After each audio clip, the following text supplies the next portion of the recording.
I would make the point that a lot of enforcement in the commercial world is a joke.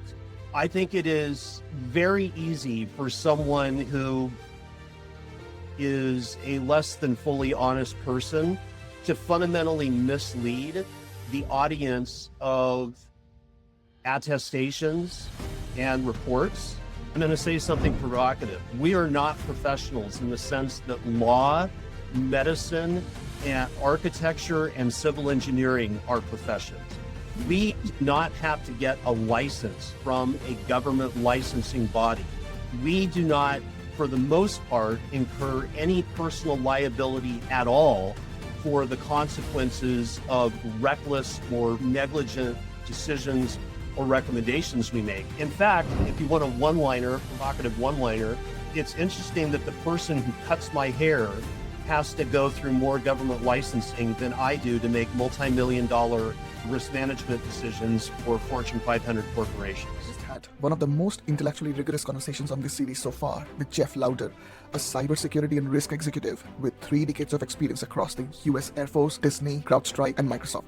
He spent years writing the IRMBOK, the Information Risk Management Body of Knowledge, an 1100-page guide that becomes the definitive reference for how we should be thinking about risk in the age of AI. In this conversation, Jeff challenges everything. Why SOC 2 was written by accountants and shouldn't be trusted for AI. Why the person who cuts the hair has to go through more government licensing than anyone who's making million-dollar security decisions for Fortune 500 companies, and why he believes most third-party risk management is compliance theater. He also introduces a concept called information activation, a new category of risk that the CIA triad simply doesn't cover in the age of AI agents. This one will change how you think about risk. Let's get right into it. Jeff, for joining me in the AI GovSec discussion series. Really appreciate you taking out time and be part of this series and helping the community share your wisdom and knowledge.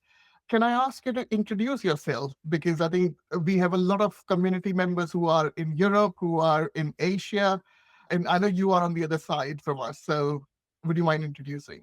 Yeah, and first of all, Adi, thank you very much for doing this. It's an honor to be participating.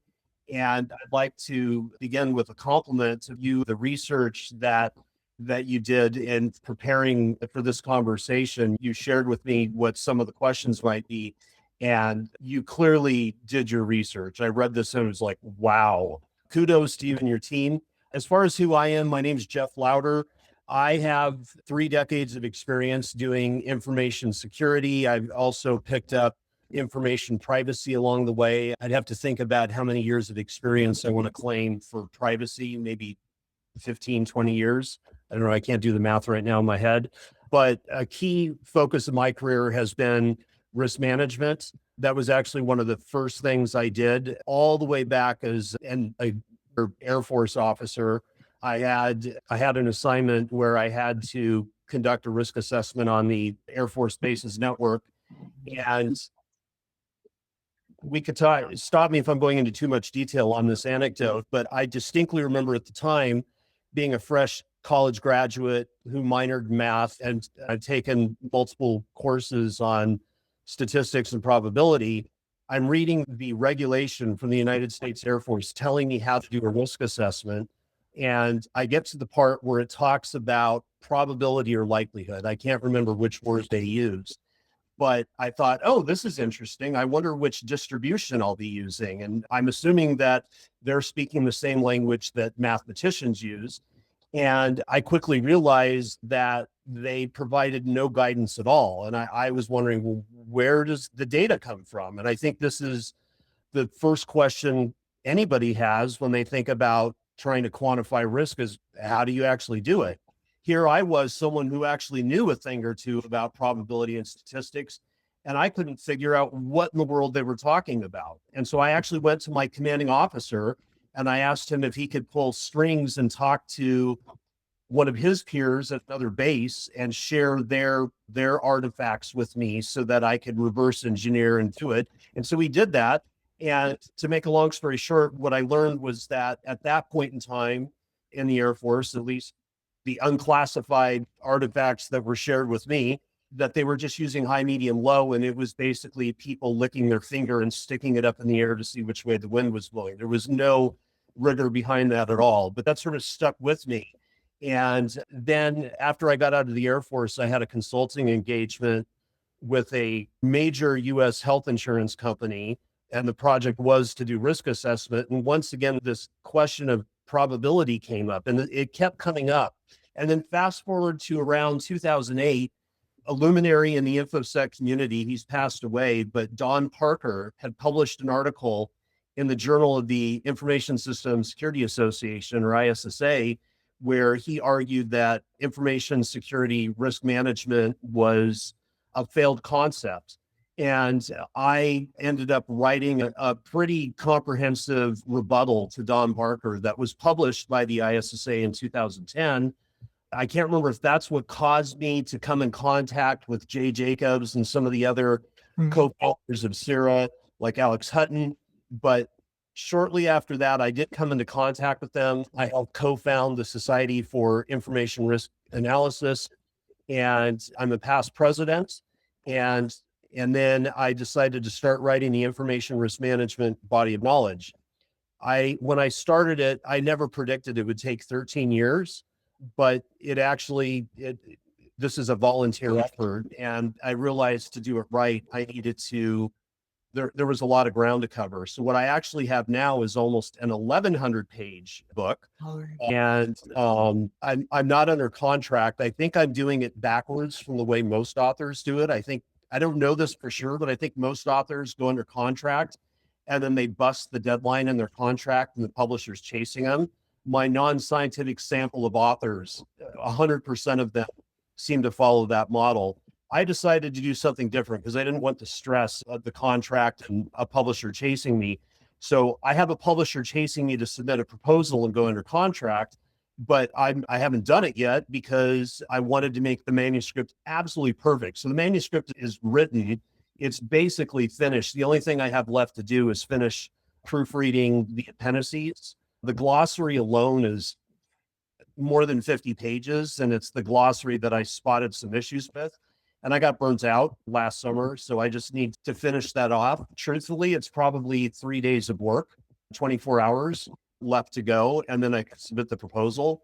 But it's easily over 250,000 words, almost 1,100 pages. You can imagine how you get burned out on that. I get waves of creativity, and then I'm ready to take a break. Anyway, that's about me. And I've worked at a variety of places: the Air Force, PricewaterhouseCoopers, the Walt Disney Company, Amdocs, Microsoft, CrowdStrike, Tanium, et cetera, et cetera. Thanks a lot, Jeff. I think that everything was like really solid experience in there. And I think I think the next 60 minutes for the community will be amazing. That's what I can say. So let's jump right in. As you said, you've got multiple decades of experience in cybersecurity, risk, data protection, information privacy. And I know you have been CISO for the US Air Force Academy and Disney, CrowdStrike, Microsoft, then also writing with the IRM BOK, right? Body of knowledge, which you were just talking through. If I may, what's the thread across all of them? What's the through line across all of them? So that's the first question, like which kept you going through and through. And then how does AI impact that through line, your thought process, which you have been building for decades, basically? Yeah, I want to start with hopefully not a pedantic correction, but I think that the CISO title can be overused. But at the Air Force Academy, I don't feel comfortable saying that I was the CISO. The through line throughout my 3 decades of experience is decision-making under uncertainty. Whether I was working in the Air Force, Disney, Amdocs, REI, a US only outdoor equipment retailer, or writing the EarnBach is how I say it. The recurring problem was the same. Organizations had to make important decisions with incomplete information, imperfect evidence, competing priorities, and limited resources. I think AI fits into that picture because it can increase both the speed and scale of information-driven decisions. But there's an important concept here. I actually toyed with the idea of talking about AI risk in my book, and I decided not to because I don't think that collectively, the community has entirely figured that out yet. And I want my book to be more of a reference on what we think we know, what's relatively stable knowledge. But when I was toying with the idea of adding a chapter or section on AI risk, I thought about the CIA triad. And everyone agrees that information security at least includes the CIA triad. Don Parker, who was a contrarian, he famously argued for 3 additional attributes, and I can't remember all 3, but I've heard it called the Parkerian XAD. Mhm. But the point I want to make is that I think that AI risk subsumes information security risk. It's a bigger concept. AI risk includes the CIA triad, but adds a new type of outcome, which I'm going to call, for lack of a better label, information activation. So we've got information confidentiality, information integrity, information availability. That's the CIA triad. Then you've got information privacy, which is a related field, but it's broader than InfoSec. And then I would say a lot of the things that people worry about when it comes to AI, if I want to keep the theme of information being the first word, I'm calling it information activation. And so the idea is this: an information activation adverse outcome occurs when information processing or information derived outputs trigger decisions, actions, or interventions that can produce harm. And so these outcomes, I think, are relevant to AI-enabled systems, automated decision systems, autonomous agents, where the information is not merely stored, transmitted, or processed, but it's used to initiate or shape consequential activity. There's a fundamental difference between a chat agent that's given write access to GitHub and it can overwrite source code versus a 1990s Microsoft Access database where it's just a static resource and there's no automation of anything, or at least not by default. Some human would have to do something. So that's why I think the AI risk can't be analyzed completely through the CIA triad alone. CIA is important, but it's incomplete. I would say AI forces us to ask not only whether the information was protected, accurate, and available, but also what the information caused people or systems to do. Got you. And I think, and it could be that you have just coined a new term over there, information activation, which I think is very well valid and aligned. So definitely resonates. Moving on, I think you were in the information security team, if that's the right way, in the Air Force Academy. And I think you have testified as an expert witness in the federal criminal trial. Yep. How did that military and legal experience shape how you think about accountability in AI systems today, if anything you can share? I'll answer your question this way. There are levels of accountability, and that trial that I testified in, it's accurate to call it a federal criminal trial, which is, I believe, exactly how I described it on my LinkedIn profile. But to anybody with military experience, they're familiar with the term court martial. So there was actually a general court martial against a cadet at the U.S. Air Force Academy. You can think of the U.S. Air Force Academy as a regular university, but the university is located on a military base, and the students wear uniforms, and they don't get summer vacation. They do military training. And whether they're an athlete or not, they do so much physical exercise that they might as well be at least a mediocre, if not better athlete. So it was really a university. But anyway, this particular individual was accused of hacking into 3 dial-up internet service providers. Now I'm really dating myself, and causing a lot of damage. And so because I was the director of network security at the academy, I administered the firewall, and I had to testify about the firewall logs that were part of the evidence used to ultimately convict that individual. That represents like the extreme end of accountability, where you've got criminal prosecution. Mhm. To segue from that to AI, I need to make like an intermediate stop, which is look at, in the commercial world, what passes for third-party risk management and compliance enforcement. I would make the point that a lot of enforcement in the commercial world is a joke. I think it is very easy for someone who is a less than fully honest person to fundamentally mislead the audience of attestations and reports, certifications. I don't want to I'm going to try to avoid, unless you think it's important, I'm going to try to avoid like naming certificates or standards, but I'll just make the point that I think a lot of what the community relies upon assumes a minimum amount of integrity or honesty on the part of the companies or the individuals at the companies who are providing the evidence and showing up to meeting with auditors. And if the individuals who participate in said audits are willing to lie through omission or commission, either just outright saying something they know to be false, or failing to inform an auditor that they didn't ask all the right questions, that there's other information that if the auditor were aware of would materially change the outcome of the audit. I think that I would say that in that sense, there really isn't a lot of accountability in the commercial world. I think things may be different in Europe than they are in the United States. Notoriously, Europe has much more robust, much stronger privacy legislation than the United States does. The US has some federal laws that govern privacy, but they focus on narrow types of personal data rather than personal data as a whole. And then we have like the state of California has a state law that's called CCPA, but as a country, the United States of America doesn't have anything equivalent to the EU Data Protection Directive. And we don't have anything equivalent. I can't remember the exact title, but whatever the new EU AI Act, you mean? we don't have anything like that. So there may be more legal accountability for people working in the EU. In the US, I don't want to call it the Wild West because that I don't want to be like dramatic or exaggerate. It's not that bad, but it's not very good. And part of risk management deals with probability.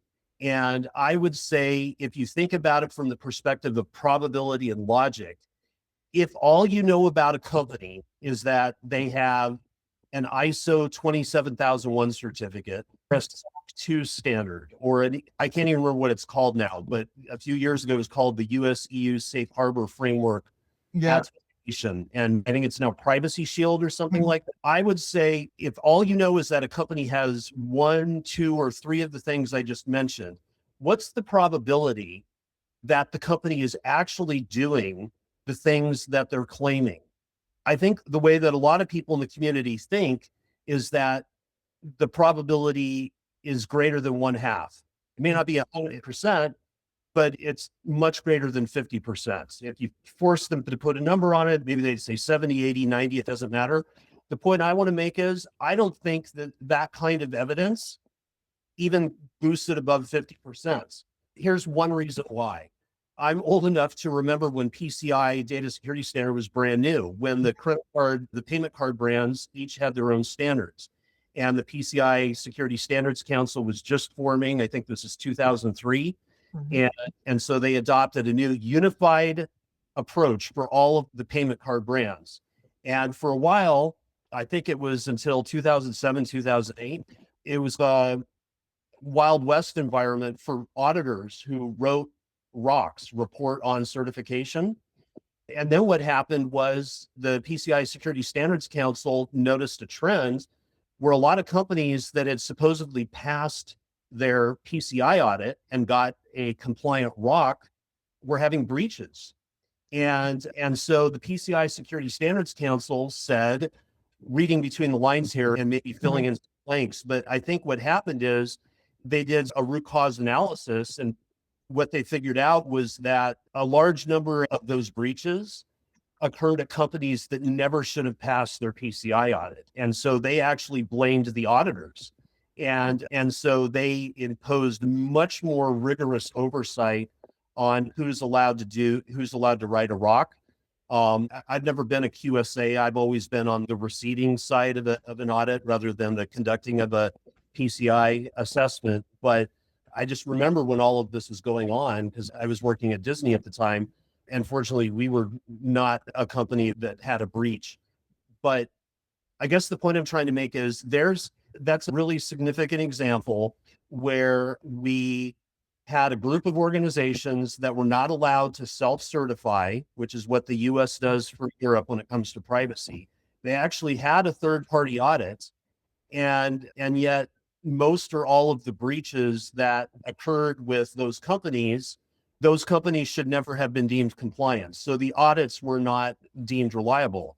And for anyone who's had the experience of working with PCI data security standard, they know that's much more prescriptive than, say, ISO 27001. So if even in the world of PCI, circa 2003 to 2008, you're seeing all of these indicators that the audit doesn't really count for much, it stands to reason that any kind of self-certification, just like, I have no idea. I shouldn't say I have no idea. I think I actually have a very good idea, but it surprises me that Europe accepts self-certification from US companies, because if you had a God's eye view of all the relevant information, let's say that there's 1,000 companies that have self-certified, it's probably 10 times that number. What percentage of those 1,000 companies would God say are actually compliant with the relevant privacy principles? I doubt it's even 50%. It wouldn't surprise me if it were like 10%. I think some of it is companies just outright lie.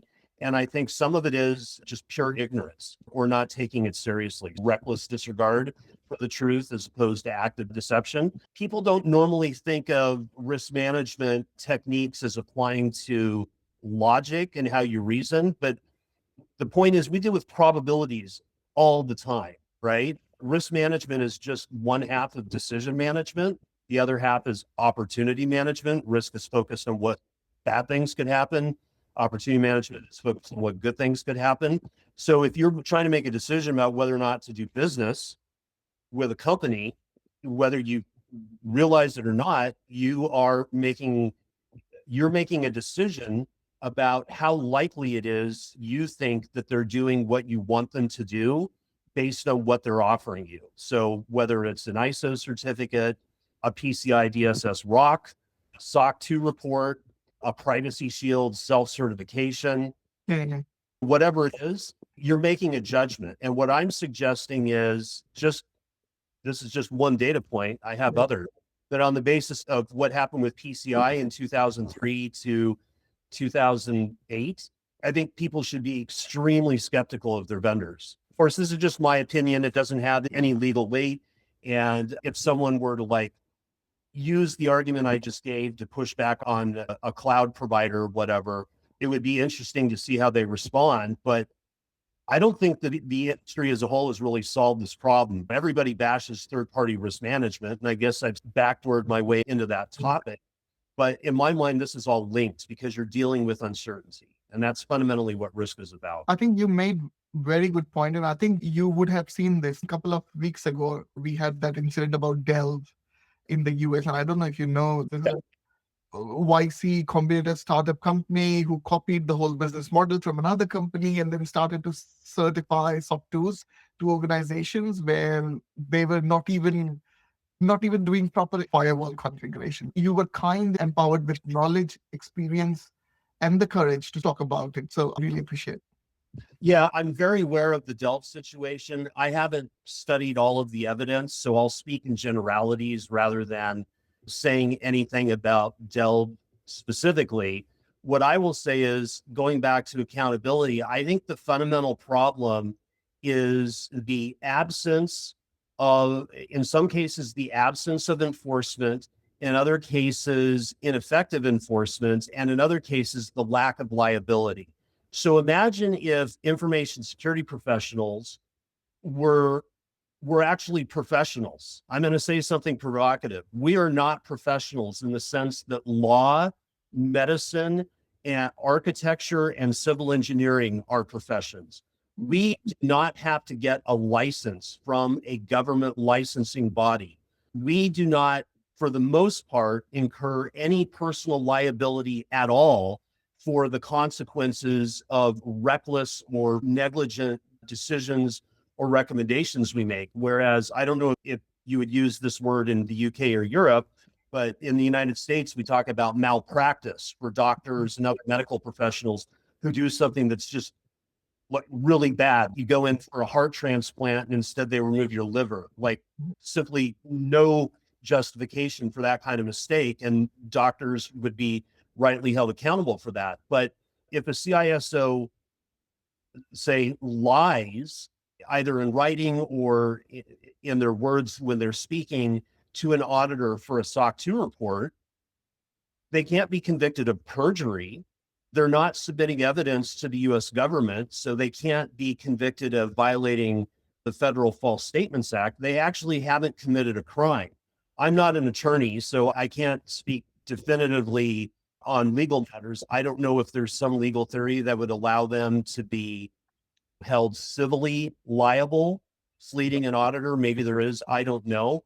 I do feel pretty comfortable saying, though, that it doesn't, if that's possible, that would seem to be the exception. I certainly haven't heard of multiple instances where a CISO was held civilly liable. I'm aware of CISOs who have lied to the government and been convicted, because lying to the government's a crime, but it just seems like it's a joke. And then, independent of whether or not someone's convicted of a crime and or held liable, in other professions, you can literally lose your license. In the US, again, I don't know if the UK or the EU would use a different word, but in the US, you can literally be disbarred and it becomes a crime for you to try to practice law. It effectively ends your legal career until you can get your law license restored. Nothing like that exists for information security. The closest thing we have is, it is on paper possible to contact the ethics board at ISC Squared, file a complaint, and someone could be stripped of their CISSP certification. I don't know how often that's even tried, much less how often it's ever occurred, but that doesn't make it illegal for you to practice information security. At most, it would bar you from working on certain US government contracts where they require you to have a CISSP, but there's plenty of jobs that have nothing to do with the government. So we don't really have anything like that. And so I would say, in that sense, we're not really a profession. In fact, if you want a one-liner, provocative one-liner, it's interesting that the person who cuts my hair has to go through more government licensing than I do to make multi-million-dollar risk management decisions for Fortune 500 corporations. I think this line sums it up. And while we are on this topic, very interesting, and I'm going to ask you just out of curiosity, maybe it wasn't on the list, but because we are discussing, right? I think because I'm speaking with most of the CISOs from US, Canada, Australia, and we slightly touch upon this topic, but we don't go into detail. And that's why I need your opinion is, do you think for SOC 2, the criterias right now, the way we evaluate SOC 2s, like availability, confidentiality, security, privacy, are those the right criteria for AI if somebody's evaluating SOC 2 for AI, or they need to evolve? No, and I'm going to start with another provocative statement. I guess I'm in a mood, so maybe enjoy it, or maybe I'll offend someone. If I'm offending listeners, I apologize in advance. But even before AI was a thing, I've always had a fundamental problem with SOC 2. Let's analyze, what's the history of SOC 2? Where did it come from? SOC 2 came from the American Institute of Certified Public Accountants and the Canadian Institute of Chartered Accountants. I think that's what that CICA stands for. So we had a bunch of accountants who presumably knew about IT. So they were accountants by training, maybe experience, and then somehow gained knowledge and experience to audit IT systems. That is not the basis upon which to develop a standard for information security. With all the charity and respect in the world for my brothers and sisters in the field of auditing, the idea that they would create a standard is as preposterous as if you and I sat down and wrote a standard for auditors. On what basis would you and I be qualified to tell auditors how to audit? I worked at PwC for a couple of years, but I wouldn't consider myself remotely qualified to tell auditors how to do an audit. And while SOC 2 is a report format, It's a report format based upon an implied standard. And so they have criteria. And the way that they wrote the criteria, and again, we haven't gotten to AI yet, the way they wrote criteria is rather silly because they have a criterion for confidentiality, they have another one for integrity, and then they have one for security. Why in the world do you have security as the third thing if you've already got confidentiality and integrity? And I know what a defender of SOC 2 would say. They would say, yeah, but if you look at the details underneath that criteria, you can see the, for example, the key activities or control activities that, that they're interested in. I agree. You can figure out what they meant, but it just like you lose credibility with the information security community when you can't even get the CIA triad. Confidentiality and integrity are a subset of security. So that's just silly. As far as AI goes, I would say that the answer is no, it's not sufficient for the same reason I gave earlier that the CIA triad is not sufficient. So whether you like my suggested label of information activation or you want to use something else, there's clearly an entire category of control activities, key processes that would be material that are not covered out of the box, as it were, by the SOC 2 standard that exists today. And so my prediction is that in typical SOC 2 fashion, they will create another clumsy criterion that introduces yet another layer of redundancy where they might just call it the AI criterion, and it'll probably overlap with what they already have in the security criterion, but then add some new stuff. What they really need is, I don't know, going back to college days, but you think of a Venn diagram, like non-overlapping circles so that we have distinct categories. Mess. But anyway, I don't think SOC 2 is adequate. And until they solve that and somehow supplement the existing SOC 2 criteria with AI, it would be incumbent upon organizations to basically say, we have the following custom controls that relate to AI. And I'm sure that the auditor who's doing the SOC 2 report would be happy to accommodate them. But the fact that the implied standard has not kept pace it's not a black eye. It's not even a red flag. It does not help the credibility of SOC 2 at the least. I'm sure within 5 years, if not much sooner, they may even have a working group that's working on it right now. For all I know, I don't follow them that closely. But yeah, if someone's trying to provide stakeholders, whether it's customers in a B2B arrangement or something like that, independent verification that what they're doing with AI is appropriate, I think that's the way. Ultimately, it's either you add custom controls to a SOC 2 report, or you just go totally custom and ask the auditor to write a custom attestation report, and then they don't have to align with the SOC 2 format at all. This resonates and aligned. Moving further, and I'm really enjoying this now. As we also touched upon, so you literally wrote the book about the IRMBOK, right? And you said more than 1,100 pages. You have said that a risk register is not a list of hazards. It's a decision support tool, I think in one of your posts. How do you quantify the AI risk when the failure modes is like hallucination, drift? So I'm trying to put that logic in the whole AI world, and when the risk is more hallucination, drifting, emergent behavior, are they fundamentally different than the traditional IT risk? Yeah, I would say quantifying AI risk is fundamentally no different from quantifying any other risk. The scenarios are different, the technologies are different, and some of the causal mechanisms might be new or more prominent, but the underlying methods for risk quantification remain the same. Whether I'm analyzing AI risk, information security risk, transportation risk, should I drive to the grocery store to buy food?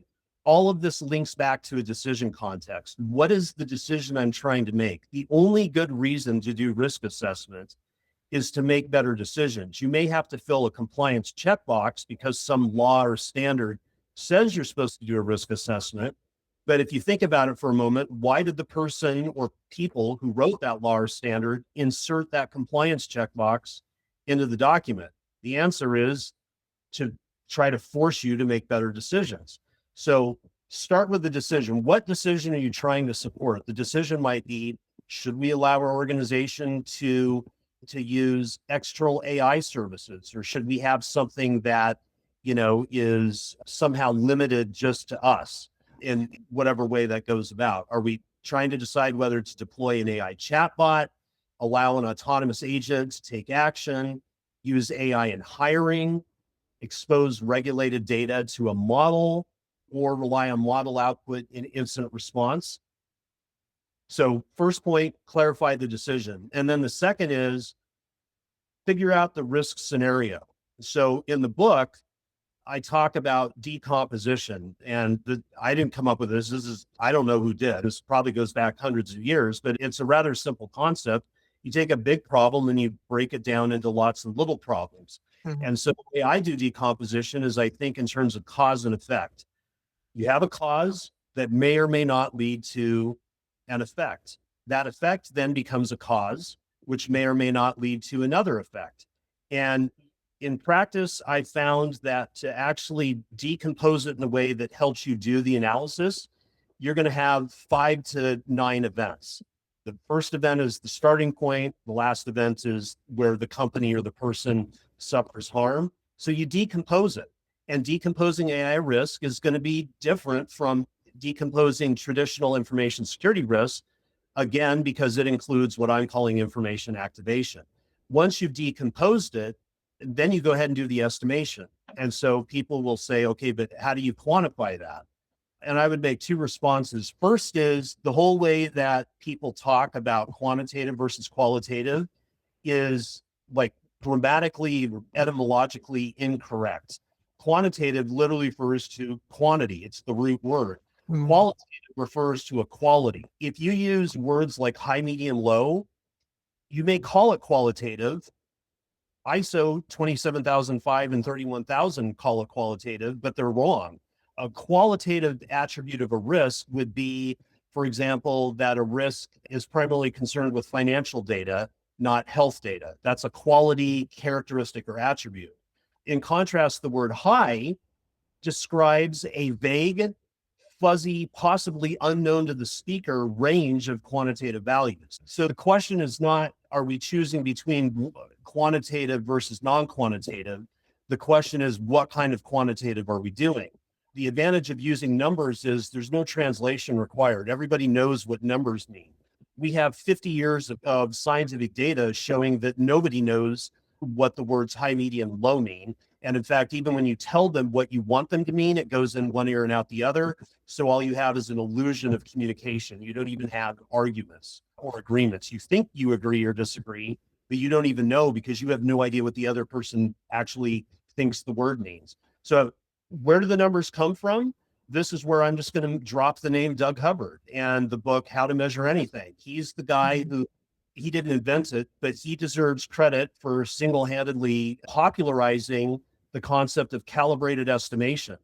And this has been explained by many people in writing and I'm sure on YouTube. So if someone doesn't know that, just go do a Google search on calibrated estimation and or read his book, How to Measure Anything, and you'll learn everything you could possibly want to know about that. Use calibrated estimation. If you have statistical data, then you can use that. But my guess is for something like that, a new and emerging risk like AI, there's not going to be much, if any, statistical data that you would want to rely on. So I would go with calibrated estimation. And the key point here is people who haven't done quantitative risk management have a misconception that it involves a ridiculous amount of precision. And so they think that if you use these quantitative methods, you're going to come up with numbers that have 8 digits after the decimal point, which is absurd. Obviously, we're not going to be able to come up with that, but we don't need it. Again, why do we do risk management? To make better decisions. What level of precision do we need to make a better decision? Not much. Usually we're comparing orders of magnitude. So we might say risk option 1, we don't know exactly, but the risk is between an annualized loss expectancy of 1 million and 10 million. Option 2, the annualized loss expectancy is between 15 million and $500 million. Those are enormous ranges, probably good enough to make the decision. Yeah, I think I get your perspective and it's really important. And moving forward, I want to double down on the new dimensions, which you talk obviously about in your book as well, and the information activation and the agility part. You've proposed two new dimensions from information risk perspective: activation, which cover harms from the AI triggered decisions and autonomous systems, and the information agilities, which covers harms when systems can't adapt fast enough. Can you unpack those a little bit more with examples, maybe? And why do you feel, I think that's the key question, why do you feel that the existing frameworks which we have, there's multiple frameworks, can't cover them? Yeah, again, for review, information activation refers to scenarios where an AI or LLM is through some sort of automation is somehow taking action that could involve harm, and the harm might not relate to the CIA triad, right? It might involve the CIA triad, Mhm. it might not, or it might involve a combination of things. So that's why I think activation is needed. Agility, I didn't come up with that. I actually got that from a book that was written a couple decades ago, but Westerman and Hunter were the authors, but the book title is IT Risk, published by Harvard University Press. That is something that people should have been caring about for at least as long as I've been doing this, which is 3 decades, if not longer. When information security talks to information technology, whether they're part of IT or not, we frequently experience difficulties in communicating effectively. We tend to speak a different language than the rest of the organization does. And it's not reasonable to expect them to adapt to us. We have to adapt to them. I'm just going to make a wild prediction here, but if you were to poll 1,000 CIOs globally on the things that keep them up at night, and I'm not necessarily using the word risk, what are the things that they think about? I would submit that tech debt would be on the top 10 list of most, if not all, of those 1,000 CIOs. Information agility is directly related to tech debt. It's not limited to tech debt, but tech debt would be the most easy to understand example of something that harms the agility of an organization. Oh, you want to go do some new business process? Great. IT needs 3 years for a systems migration. That's a lack of agility, right? Everybody understands that.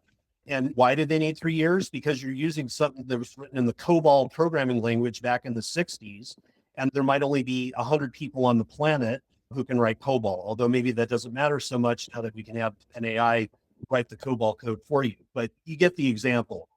And agility, I think, it's really the idea is the ability to move with speed. So that could be because you have tech debt, or maybe it's not tech debt, but it's just legacy technology that you had very good reasons for keeping. It wasn't that you were procrastinating, but it's just old and it's brittle. A lack of agility could also come from bureaucracy. And how does this link up with AI? It is possible that AI governance, which could be considered a form of bureaucracy, could hamper agility by making it harder or slower for organizations to adopt AI. That's certainly possible. I have the strong suspicion, I don't have data, but my suspicion is that virtually nobody, other than maybe the US government bureaucracy, has too much AI governance. I would predict that most organizations either have no governance whatsoever, or if they do, it's ineffective. And while there may be people complaining internally that whatever governance they have is slowing things down too much, my prediction is that whatever the governance model is, probably isn't working very effectively for the same reason that most organizations don't do risk management correctly. And for the same reason that most organizations in the early 2000s were not complying with PCI correctly. We seem to have a track record of taking shortcuts. Maybe there's some fraud or dishonesty. Maybe there's some reckless disregard. Maybe there's some apathy. People just don't really care. I don't know. Again, I don't have data. My hypothesis or prediction is that there isn't enough AI governance. And we're not seeing agility risk created that way. And then to flip it around, once you have AI in place, it's hard for me to imagine off the top of my head a scenario where AI being in place decreases agility. The whole point is to make things go a heck of a lot faster. Mhm. So you're going to get the speed. The question is whether or not you're getting the results you want, but that's different from agility. And maybe, as you said, the other way, I was wondering that if the information agility risk is high, it becomes a roadblocker for organizations to adopt AI as well and implement, because you've got the low information agility and the risk is high. I personally think these should, because now you've explained to me and it completely makes sense, and these should be added to like the ISO 31000 and the NIST, and like in the real world, it will help people make faster decision on these aspects. Yeah, like if I were a benevolent dictator of the universe, I'm actually not sure how I would solve this. I don't know that I would change ISO 31000 because ISO 31000, it's not really the purpose of ISO 31000 to come up with a perfect taxonomy of types of risks. Mm-hmm. So it doesn't fit there. And then there's, I think it's ISO 42001 is the new AI standard. Yeah. It would be like, I own the standard. I've read the standard. I don't want to like publicly criticize the working group that produced that, because this is a new field and they're doing the best job that they can. And even if they did it the way that I might have wanted it to be done, maybe they would have used the word information agility, but that would have just been in that one standard. I don't know that there's a document today that exists that is even positioned as the authoritative document for a taxonomy of risks. And I don't know that there needs to be a single document that does that. I think it's okay if we have one document that addresses security, another that addresses privacy, primarily focusing the privacy principles other than the security principle, then another document for AI. I actually think that's okay. I think the important point for practitioners is to recognize that it would be in their self-interest and the best interest of their employers or clients to not be rigid or literal about what's in their domain versus someone else's. Mhm. So might be a CISO or an analyst in an information security organization, or maybe you're a privacy professional, or maybe you're none of those things. Maybe you're just an IT system administrator who really likes this podcast. But whatever the case is, the organization needs all of these risk categories to be thought about. And I don't think we're going to see an ISO standard or a NIST publication anytime soon that tries to come up with a better taxonomy. And even if they did, I don't think that anybody would really pay attention to it. So I just think that as professionals, we always need to center decision-making and ask, what are the decisions that are being made? And what information could we obtain or produce or provide that would help the decision maker make a better decision? We're in the practice of saying, oh, that's a decision. We're in the practice of saying, you're making a decision that has security implications. So we're going to give you a security risk assessment. More recently, we've added to our toolbox the idea of a privacy impact assessment. And so we can provide that if we think it has privacy implications. And now we've got yet another category of AI risk.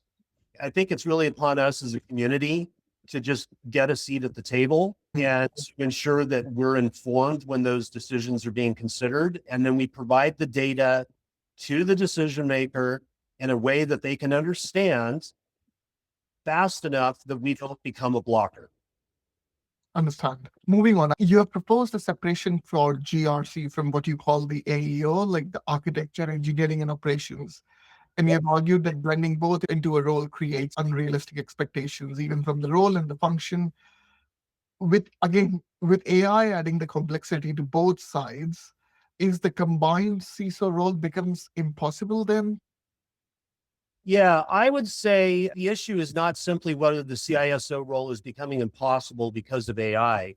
First, many CISO roles are not truly C-level officer roles. Many organizations, the CISO title refers to the person with overall responsibility for information security, even if that person is several layers below the IT team. And I've sometimes made the joke, what if you have a facilities manager who is the top person responsible for janitorial services? Are they therefore allowed to call themselves the chief janitorial officer or CJO? No, I don't think so. You can call yourself whatever you want, but I think people would laugh at you or look at you funny. But for whatever reason, it's become acceptable for people to call themselves the CISO, even though they don't report to the CEO.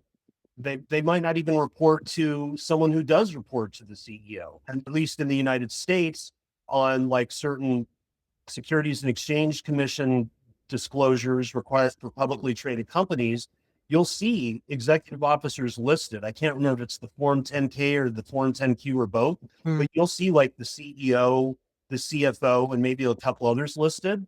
You generally don't see CISOs listed in those. And I'm not going to say never, because I'm sure if I do, someone will say, oh, I found one, you're wrong. But at the most, that would be an outlier or an exception. So first of all, most CISOs aren't really CISOs. Even when I had the title, I didn't consider myself a C-level officer. But let's put that to the side. The more practical question is whether the person responsible for InfoSec has the team, the authority, and the expertise needed to support both sides of InfoSec, which I argued are GRC, governance, risk, and compliance, and AEO, architecture, engineering, and operations. The skill sets that you need for GRC are different from the skill sets that you need to do any part of AEO. It's not that they have nothing in common, but they have some overlap, but there are a lot of differences. At the risk of massively oversimplifying, you could say that GRC is, at least historically, been a largely non-technical role. And yes, I'm all aware of the new craze around GRC engineering, and I'm not in any way trying to diminish or disparage that. I'm just making the point that the things that have traditionally been associated with GRC were not, for the most part, technical in nature. Whereas the things that I would put under what I'm calling AEO, that's where security architecture lives. So anyone who has the title security architect, they're doing all AEO. Anyone who's a security engineer, whether they're a firewall admin, a Splunk admin, cyber threat intelligence analyst, whatever. Now, intelligence analyst, you could make an argument that they're a hybrid category because threat relates to risk, but you get the idea. It's just, there's a lot more technical horsepower required for AEO than has traditionally been required. With the emergence of GRC engineering, that's changing. But even if we all fully embrace GRC engineering, 100% of the world adopted that, I still think it makes sense to distinguish GRC from AEO, because even if GRC becomes GRC engineering, that kind of engineering is, I would argue, not what the engineering in AEO is about. And there's going to be some overlap. It's not like a perfectly black and white separation, but I think that they're just separate. And then how does AI fit into all of this?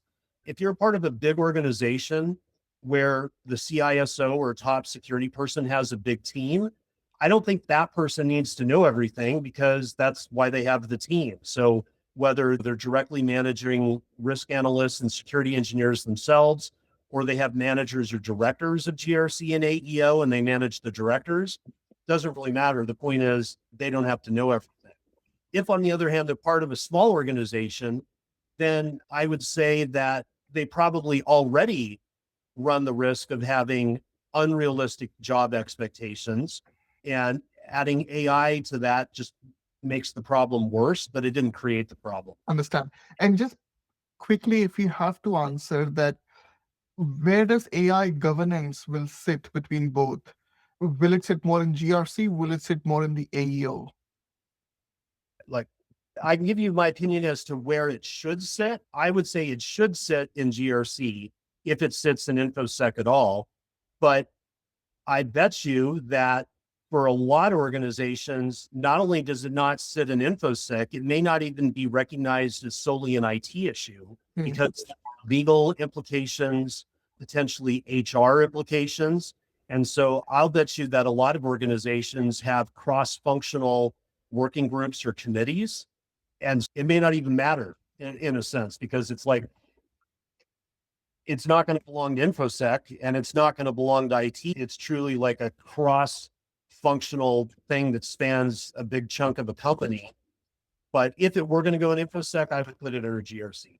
Understood. At open market, I think you built an IS service covering 88 services, probably close to 10,000 citations, 254 authority documents, close to 500 controls, close to 700 control activities. So great work out there and a lot of complexity.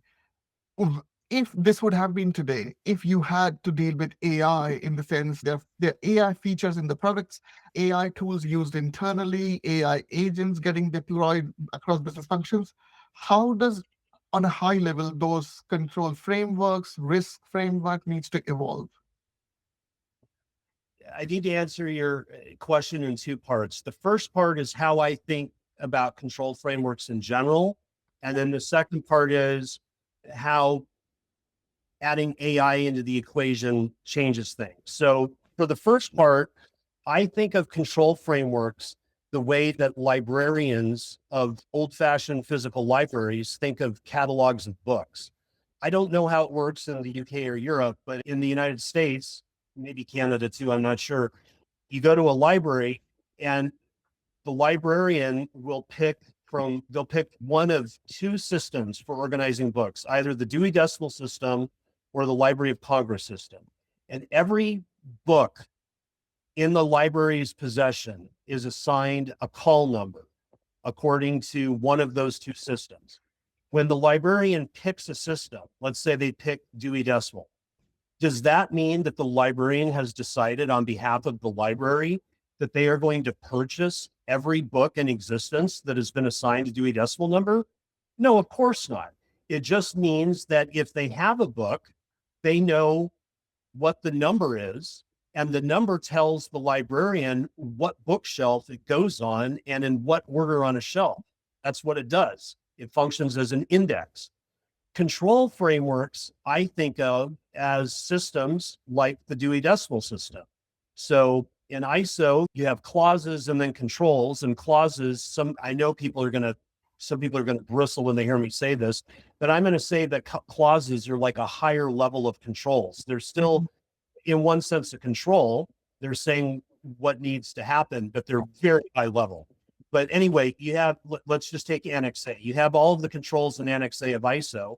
That gives you a system for where to put requirements, but there's no physical book, there's no physical bookshelf. But the idea is if you say there's a requirement, you're like, oh, that fits or maps to Annex A control, whatever, A.5.1 as an example.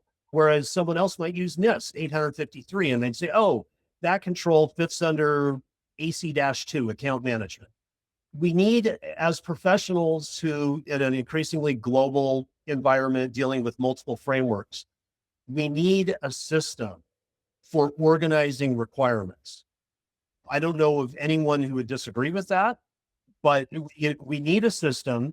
And so the challenge becomes when you're responsible for multiple frameworks, how do you deal with that?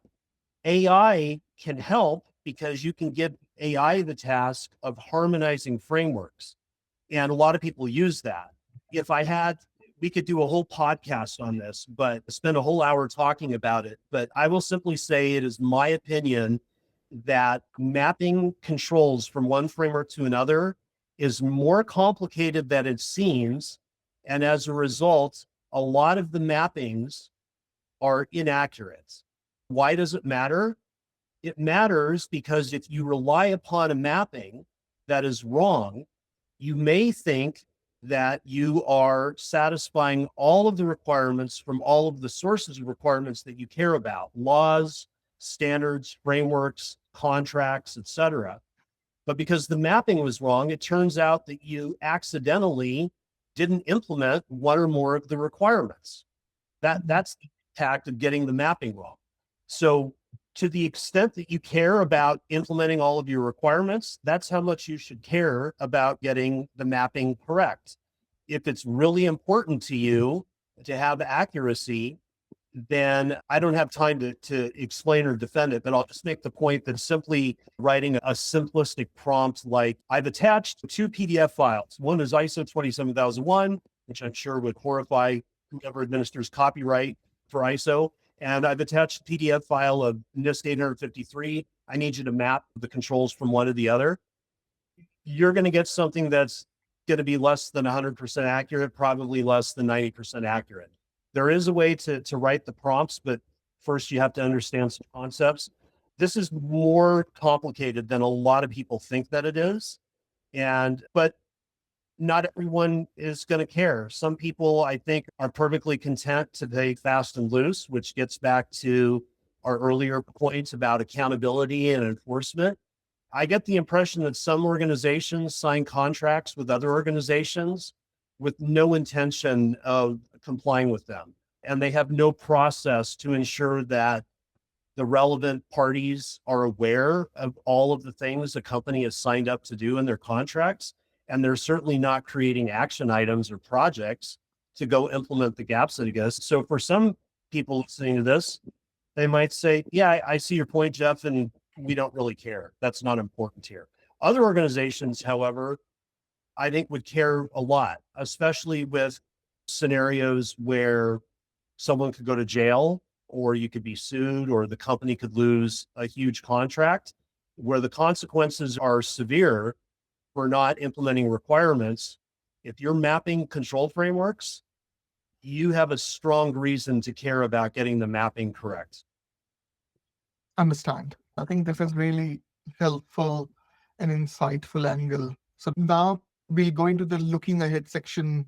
I'll ask you a question, and then the final question will be, which wasn't on the list actually, because it's like a question which is left by the previous guest. Yep. For the next guest. So they don't know who's the guest is. It's a random question in the AI governance and security space. And then I will give you an opportunity to leave a question for the next guest. Okay. Perfect. So you have a brilliant background over there, right? If you sit across a peer who is a senior security leader or a CISO at an organization, looking ahead for like 12 to 24 months, what are the three things you're going to tell him to watch out for? Like non-negotiables. He has to watch out for them. Number one, this is something I would have said 15 years ago. This has not changed. And this is just classic Doug Hubbard. But I would say the process you're using to make decisions now about what to do, what not to do, where to invest, where not to invest, what to prioritize. How do you know that process actually works? And a good answer is not because that's the way we've always done it. A good answer is not that's because what an ISO standard says or NIST says.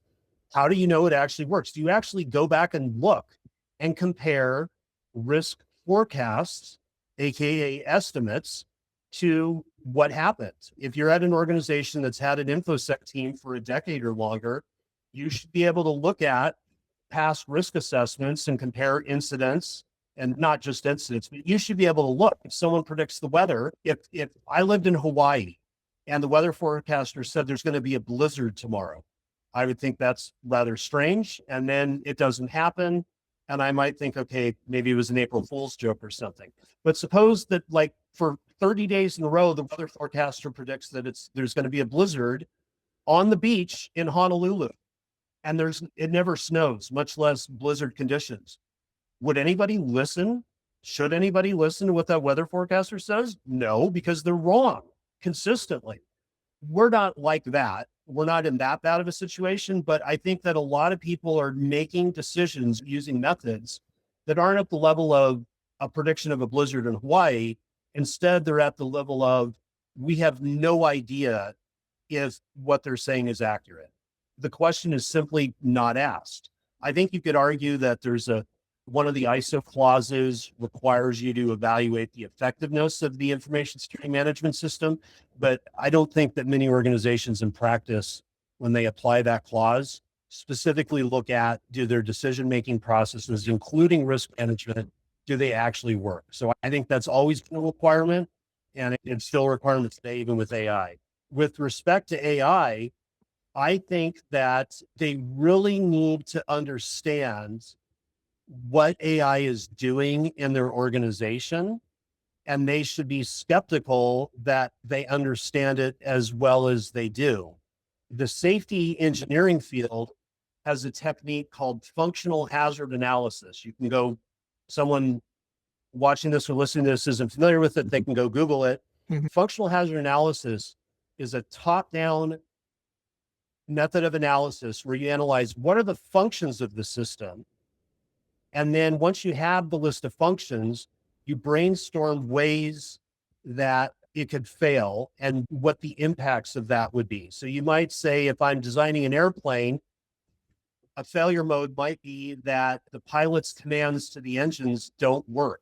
The pilot commands the engine to go faster and the engine doesn't do anything. That would be a failure of the engine function. You don't have to understand anything about airplanes to understand that example, to know that it would be bad.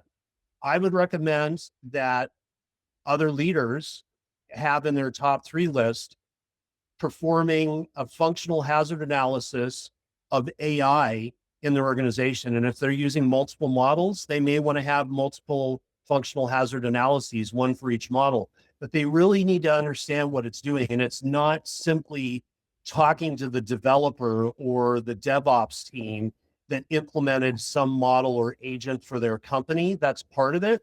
But they really need to understand end to end, like the entire business use case. They need to think like a business analyst and understand how it's being used. If they don't have that understanding, they can't do a functional hazard analysis. And if you can't do a functional hazard analysis, you're going to be stuck thinking like a traditional InfoSec person focused solely on the CIA triad.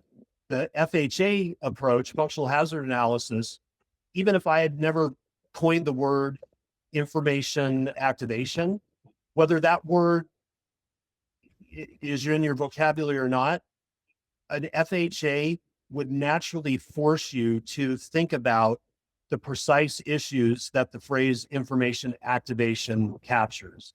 And what we're really interested in is the concepts, not the semantics or the labels. Call it activation, call it something else. I don't really care. The key point is, have you thought about that? Do you understand those things well enough to think about them? And then to be able to talk intelligently with the stakeholders at your organization. I think that's critical. And then I would say the third thing is, going back to an earlier point, I think that leaders really need to scrutinize third-party risk management from 2 angles. First, from an efficiency angle, a lot of what we do in the field is compliance theater.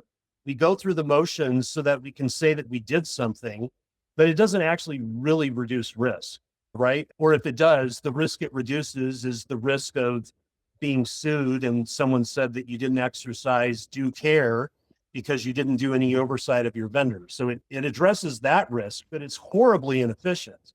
There's no industry-wide solution. Everybody talks about this. I see almost 1 or more posts a day on my LinkedIn feed about vendor risk management or third-party risk management.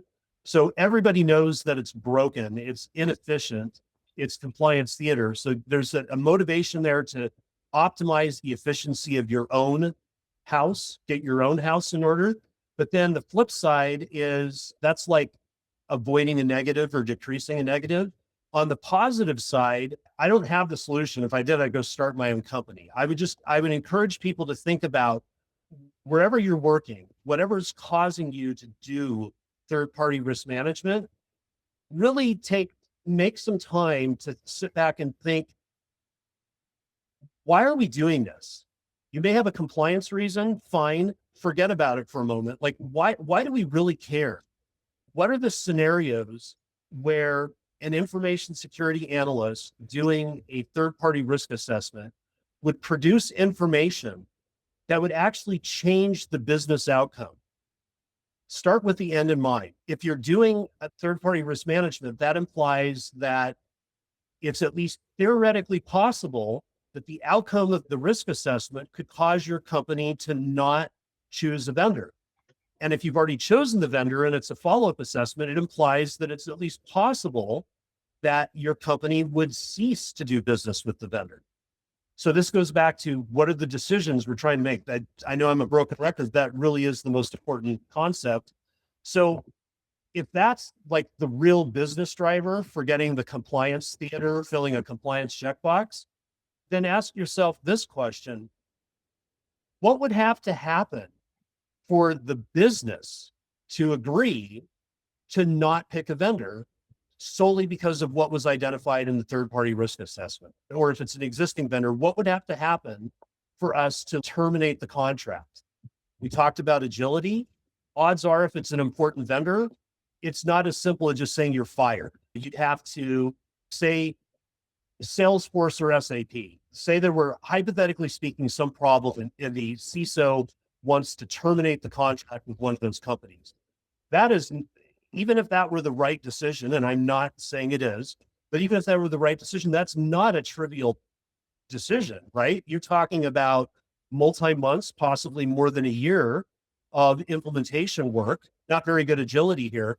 So there would be like a lot of momentum or inertia working against you to be able to make that kind of change. So again, what's the point of the analysis? If you know in advance, like you have an agreement with the CIO as an example, or the sales team, if you're in a company that uses Salesforce, if you have an agreement in advance that like, these are our bright lines. If the vendor goes outside of these lines, then that's going to trigger a response that will ultimately lead to termination. Then you could tailor your third-party risk management program in a way that focuses on gathering the information necessary to determine if those conditions exist.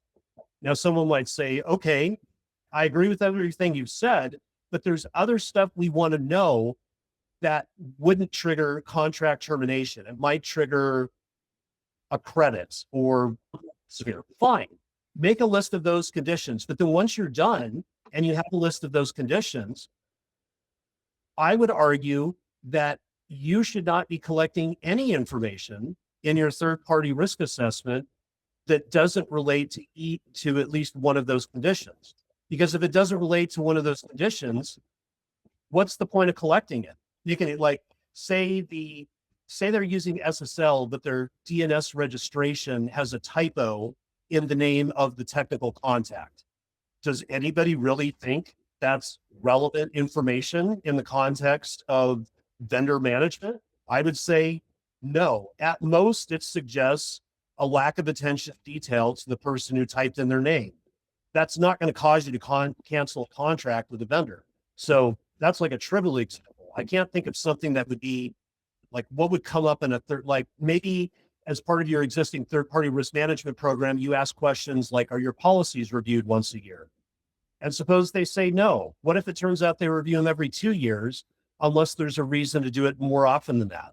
Are you actually going to try to get a credit from the vendor because they're not reviewing their policies once a year? I doubt it. You could try, unless you have a promise in the contract that they're not going to do anything for you. There are questions that I think are useful that could lead to outcomes. And there are other questions that are just theater and they should be eliminated. So that I haven't said exactly what to focus on, but I think I've described how you could identify what's relevant for you and your organization, because I think it is going to vary from organization. There is no one size fits all approach. Understood. So this is the question which the previous guest, who was the CISO from Atlassian, has left. If you can answer this within 1.5 minutes in 2 to 3 bullets. As a senior security leader or a CISO, have you tried vibe coding? If you have, what are the serious top 2 highest security implications or risks you have noted, whatever you have created from the vibe coding? The answer is no, I've not tried that. Understood. And then your question for the next guest. Everybody is talking about how AI can be a threat to job security. Mm-hmm. What do you think information security professionals can do to make their career AI proof? Is that even possible? And if so, how can they achieve that? Great question. Yeah. Perfect. Very helpful, very insightful. I was mesmerized in that discussion. Really appreciate. So thanks a lot, Jeff. Really appreciate. Everything was gold in there. Oh, I'm glad you enjoyed it. I really enjoyed talking with you. And again, I'm not just saying this. I'm really impressed with the research you and your team did. Okay, great. Thank you. And thank you so much.